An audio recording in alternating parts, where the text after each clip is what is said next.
Welcome all to this session of latest in Bitcoin tech. We'll look at a couple of topics from Optech newsletter number 360.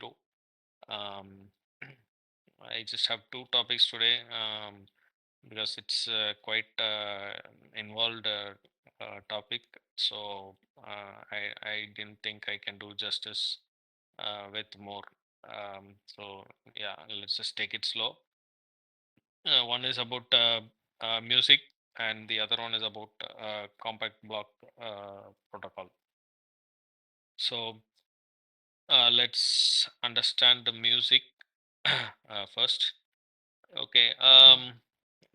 The music protocol was developed to address issues associated with traditional multisig protocol, even with the pay to script hash type. Forget about bare multisigs, they are absolutely not used anywhere.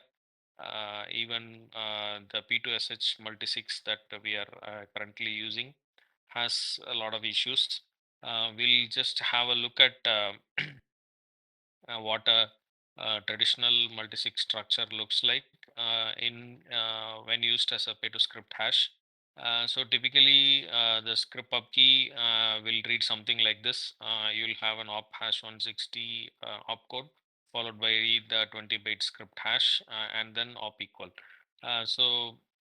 This script pub key typically weighs around 23 bytes. Uh, the script sig that you have to put in order to unlock the script pub key will typically look like a 0 followed by a number of signatures that you require to open this multisig followed by the redeem script. Uh, this roughly ranges from around 250 to 300 bytes.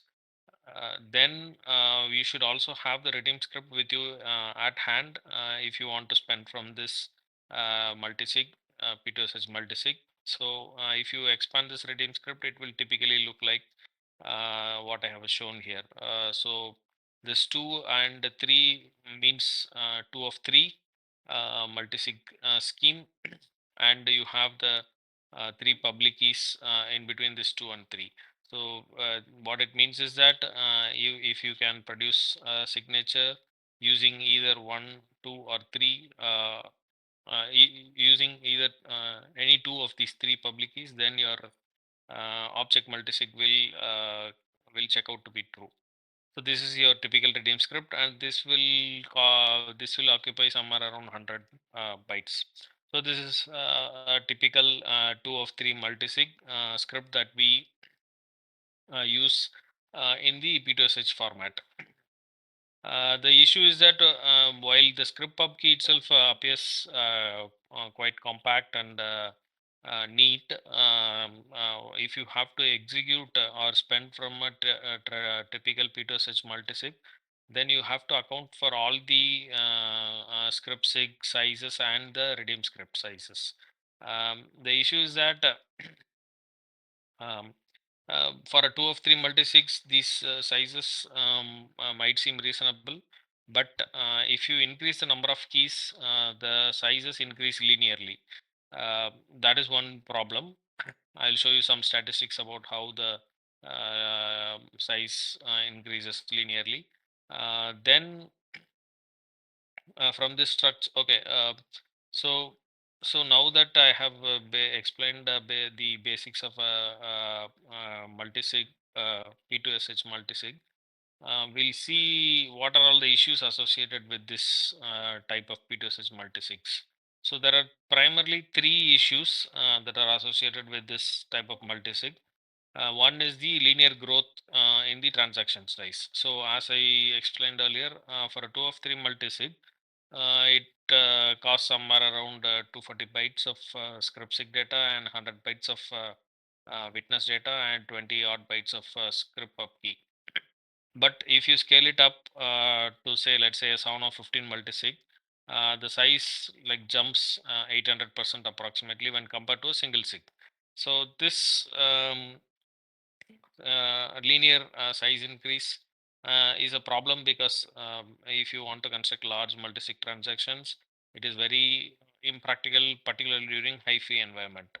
So if you can see, there is a plot. So a typical single sig P2 public EH, if it if it costs around 100 bytes, odd 100 bytes, a 7 of 15 will cost you around like 1000 bytes or close to an MB.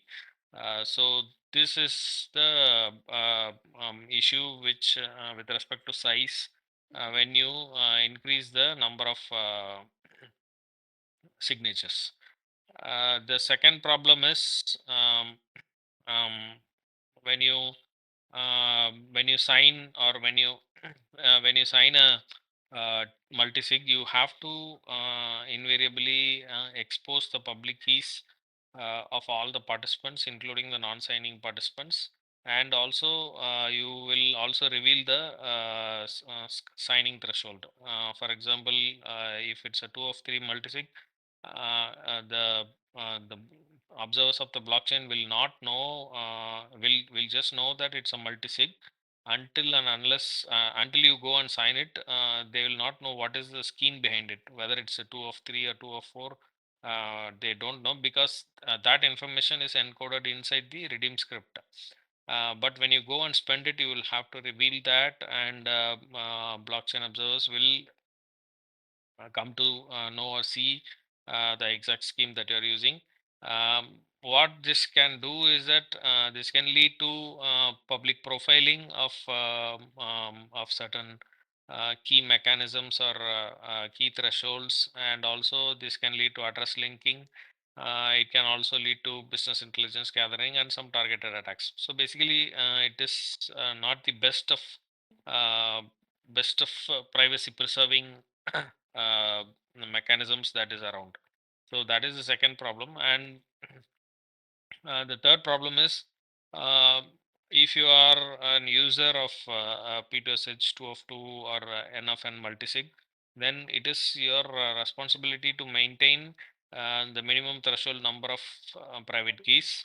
For example, if you have put your stack in a 2 of 3 multisig, then it is your responsibility to take care of at least two of the seed phrases. So that is a backup problem. And then as a user, you must also backup the public keys from all the other entities. Let's say if it's 2 of 3 and you need to have all the 3 public keys, because only then you will be able to construct the redeem script back.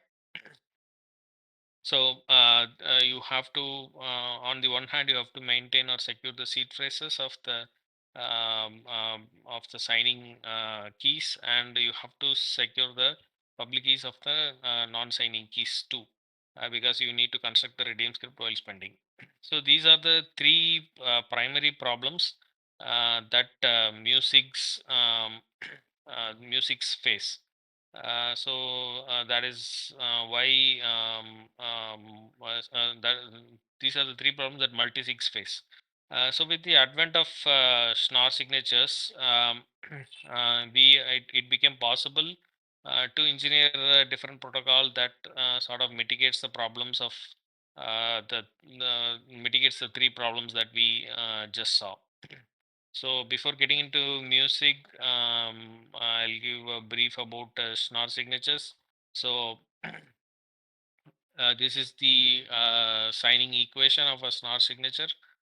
Schnorrs also use the same SEP256K1 curve that ECDSA uses, but it's somewhat of a different signing protocol. So this is how it happens. So S is your signature, scalar component of the signature.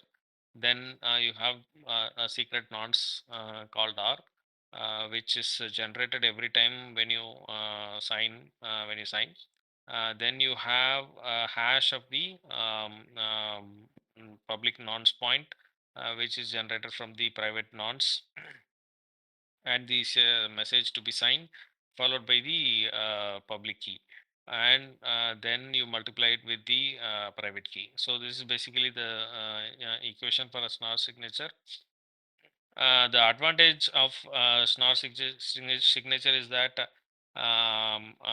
its structure is said to be linear. That means yeah, you can aggregate signatures, which means you can add signatures together in order to make a compact signature. So that is the main advantage that Schnorr signatures bring in. After the advent of Schnorr signature, because of this linearity property of Schnorr signatures, we are able to engineer somewhat of a complex protocol that can help us address the issues associated with traditional multisigs. So that's where this MuSig protocol originates, and now we'll have a look at the MuSig protocol a little bit in detail. So MuSig is basically a scheme to aggregate keys and signatures. So it addresses all the three main issues that we saw plague the traditional multisig process. So here is a typical flow of multisig process. So what happens here is that we have three signers. So we have Alice, Bob, and Charlie. So what they do is that each generate their own key pairs, which is the public key and the private key pairs. Next, what do they do is that they exchange the public keys of each other. So Alice receives the public key of Bob and Charlie, while Bob receives the public key of Alice and Charlie, and Charlie respectively receives the public key of Alice and Bob. So once they have their now everyone has everybody else's public key. Now what they do is that they calculate a challenge factor. So what is a challenge factor? Challenge factor is nothing but a hash of um, all three of them's public key. Following this challenge factor, what do they do is that they calculate individual challenge factors.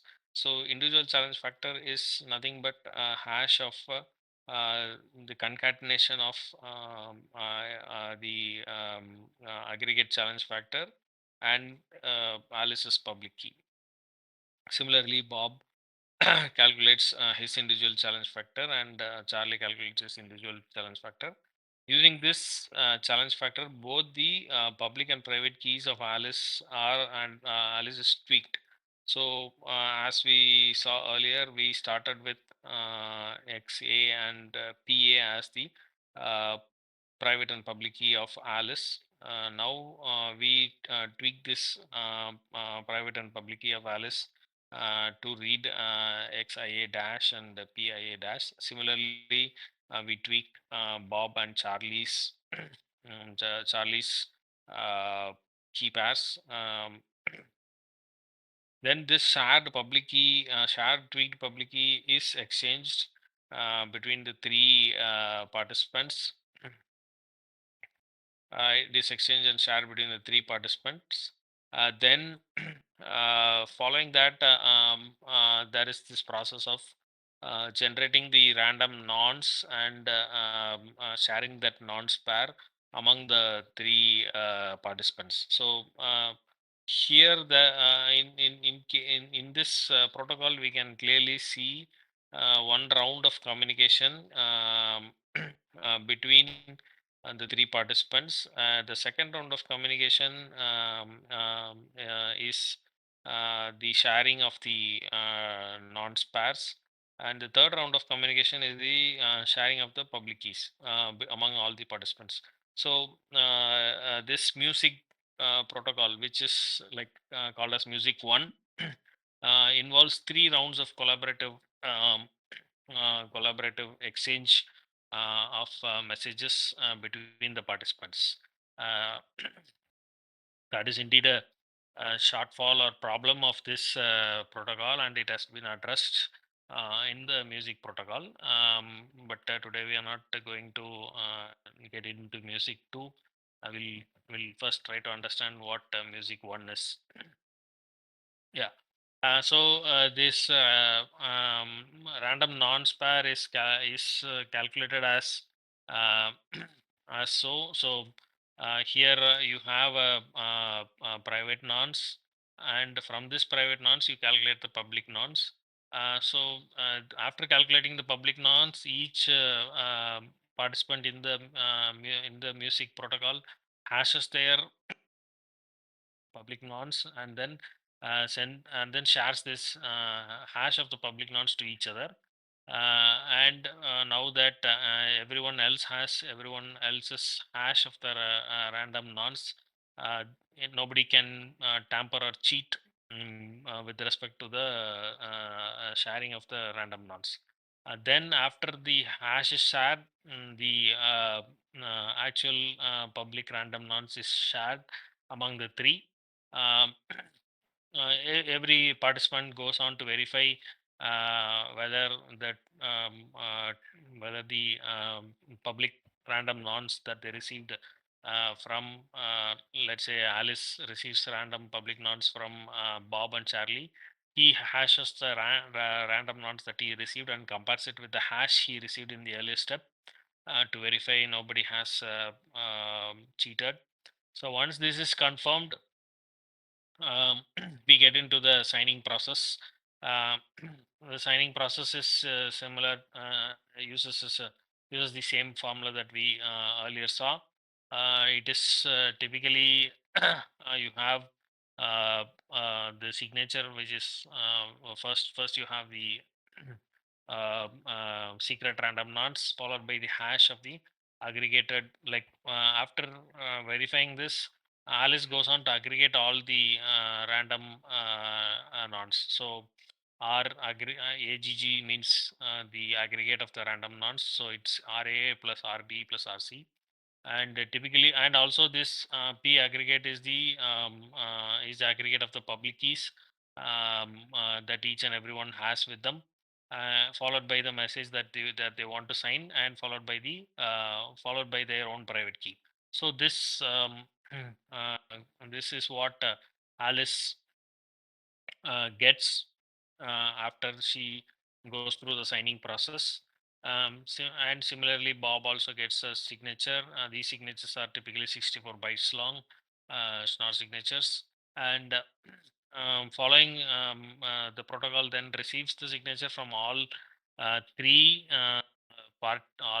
participants, and then aggregates it as so.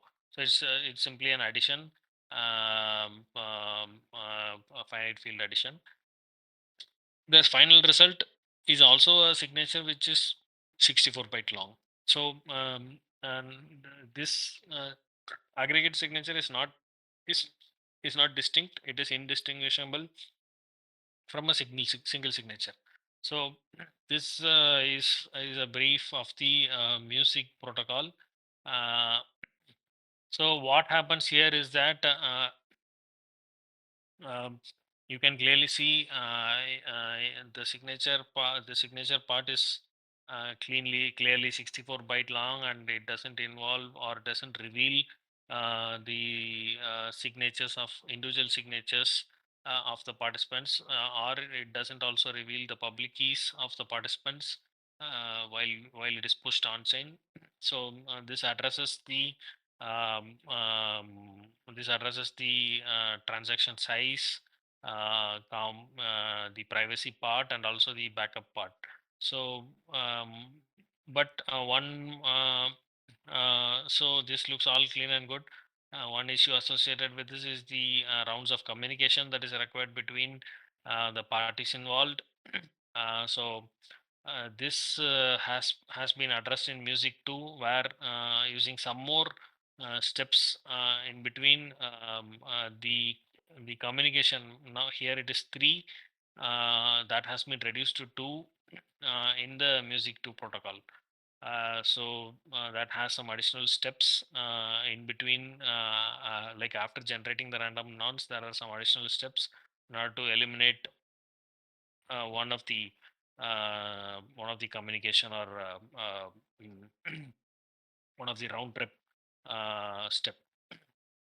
So yeah, this was about MuSigs. I'll pause for a second. Cool. Um, let's move to compact blocks. So the compact blocks was introduced in the year 2016 via BIP 152. It is a peer-to-peer transaction, means peer-to-peer relay protocol.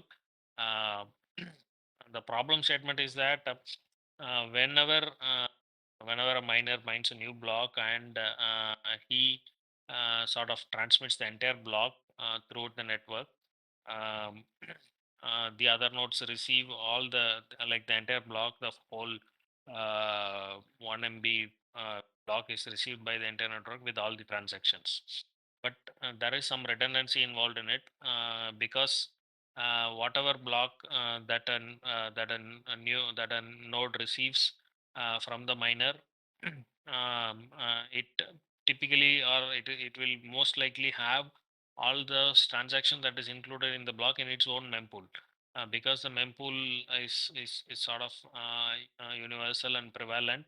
The node itself will have or will would have received the same transaction that is waiting to be mined uh, from its peers, and it will most likely reside in its mempool.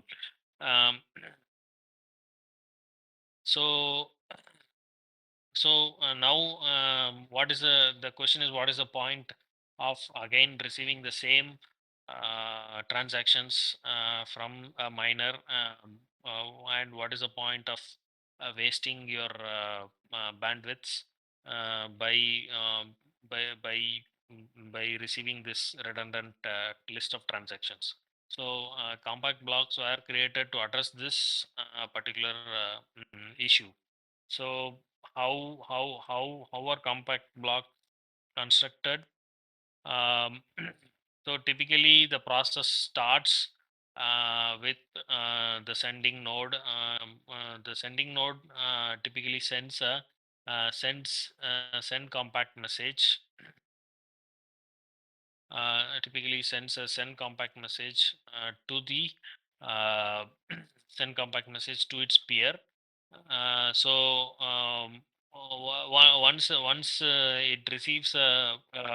Once it receives a favorable or acceptable message from its peer, that it is ready to receive compact blocks, then the sending node goes on to construct a header and short IDs. Uh, what happens here is that what is a header and short ID? Typically, typically what happens is that the sending node takes the block header, which is 80 byte long, then attaches to it a nonce. This is for security purposes, and then it sort of picks the transactions in the block uh, uh, which are suitable, or which it deems suitable for reducing which it deems suitable for being converted into a short TX IDs. So the short TX IDs are nothing but 6 bytes, and the six and the protocol used is called as a SIP hash 24 protocol. So it's nothing. It's a scrambling protocol which can take any data of any length, and along with some nonsense, it can turn it or convert it into a shorter number. So that's what a SIP hash 24 protocol is. Uh, so the sending node usually typically it picks up each and every transaction that TX IDs or WTX IDs that it deems to be fit to be converted into a short TX ID. it converts it into a short TXID and then aggregates all these short TXIDs in this section of the header and short IDs. Then there will be some transactions which the sending node will deem to be unsuitable or not fit because the peer might not have a copy of these transactions. So in that case, there is no point in sending the short ID of such a transactions because the peer cannot anyway construct back those transactions from its mempool. So those transactions are deemed to be unsuitable, and they are included in the full. So you have short TXID count and full TXID count. This is used to tell the receiver how many transactions are of the type short TXIDs and how many transactions are of the type full TXIDs. So basically, this is constructed. Then this header and short IDs is transmitted to the receiving node. So the receiving node, after receiving this piece of data, what it does is that it hashes all the transactions in its mempool, and then it sort of compares with its transactions in the mempool with the transactions which are of short TXIDs.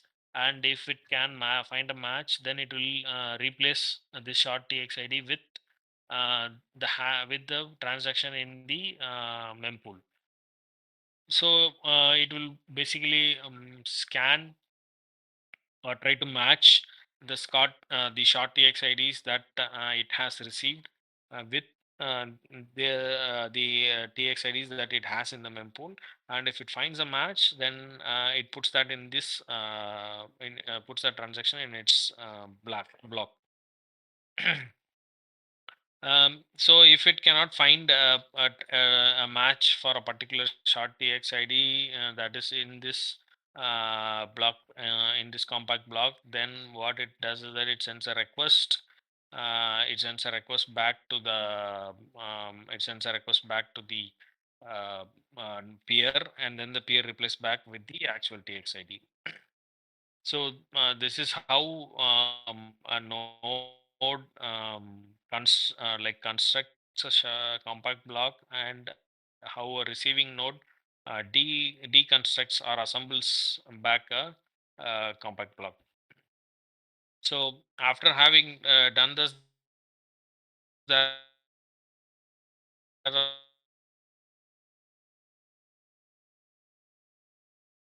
some nuances as to how these compact so there is a diagram of the node involved while relaying a comp. This is the real bandwidth mode. So in legacy mode, when a node receives a block, it processes the block and has it within itself, and it sends the header of this node to its peer. And once the peer recognizes that it doesn't have this block, it sends a um, get data a message, and the entire block is sent by the node. So this is the legacy way of communicating or transmitting nodes between transmitting blocks between two nodes. Now we have this compact block mode. Yeah, within compact block protocol, we have this high bandwidth mode. In high bandwidth mode, this is the receiving node. What is does is that it sends uh, the send compact message. So now node A knows that compact node B has the capability to unpack a compact block. So what it does is that it creates a compact block out of the full block and then sends the compact block. uh, After receiving this, node B does all the whole process of reconstruct reconstructing the actual block from this compact block. And if it doesn't, or if it can't can't decompose, like construct back a transaction, it sends a message get block tx and message back to node A, and the node A replies with the missing transactions. So this is a high bandwidth mode. Like if you compare the three, in a legacy mode you have a lot of bandwidth usage, which is reduced in the compact block mode in general, and in high bandwidth mode even lesser is the low bandwidth mode. So so while in the low bandwidth mode, when node B send compact block message, node A doesn't reply back with the compact block. It sort of gets it sort of gives it the header only, and node B then decides if it wants to get the compact block or not. So if it goes ahead and requests further for a compact block, it then replaces block with the compact block, and the same process happens as shown in the high bandwidth mode. So basically, the difference between a high and low bandwidth mode is that there is no automatic replying or sending of the compact block by the sending node. Only if the receiving node asks for the new data, that particular data is sent to the receiving node by the sending node. So what does all this exercise get you? So you typically experience bandwidth usage reduction. So there have been many studies that have been done, and typically if you use compact blocks, you can approximately reduce your data consumption from like 15 TB to 1 TB. Your daily data consumption. Um, that is one clear advantage. Um, then there is significant reduction in latencies that are experienced in the network. This also helps in accelerating block propagation. This in turn helps the likelihood of forks occurring. So these are the three advantages of using compact blocks. And this whole protocol is formalized in BIP 152, and it's active since 2016. Yeah, I brought up compact blocks because there was a news item related to compact blocks in the recent newsletter. There were some protocol changes or upgrades that was made to this particular feature. Yeah, so that's all I have for today's session.